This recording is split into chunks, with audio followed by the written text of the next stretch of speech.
Kita mau bikin apa lagi, Mas? Ini telur keju. Telur keju. Iya.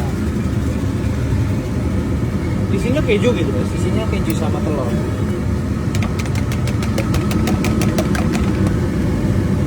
Telurnya satu ya? Telurnya satu.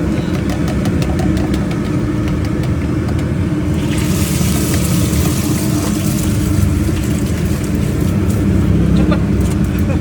Nanti digoreng lagi soalnya. Oh, gitu. Biar nggak kekeringan. Cuman dicemplungin bentar ya.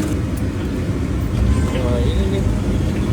Ini satu papan tuh kayak gini berarti ya? Iya, satu papan tiga ini, tiga. Oh, ada isi tempe. 3 tempe ya. Oke. Slice. Unik ya, Mas? Cuman ada di sini kayak ini. Cuman ada di Cirebon. Mas. Aslinya? Asli di Cirebon kalau isi kayak gini. Yang Di lain kota nggak ada di berarti. kota aslinya nggak ada. Nggak ada yang asli.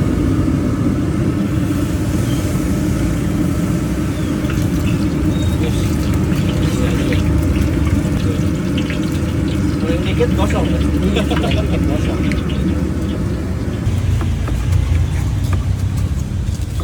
Oh, di ini ya, Mas. Dipotong dulu. Itu kejunya meleleh nggak sih, Mas? Meleleh di dalamnya. meleleh. Iya. Ini harganya berapa ya? Ini 17.000. 17.000 pakai keju telur ya. Unik ya Mas ya? Iya. Pokoknya nggak ada di yang lain ya. Adanya di mana, Mas? Adanya di Cirebon. Daerah mana?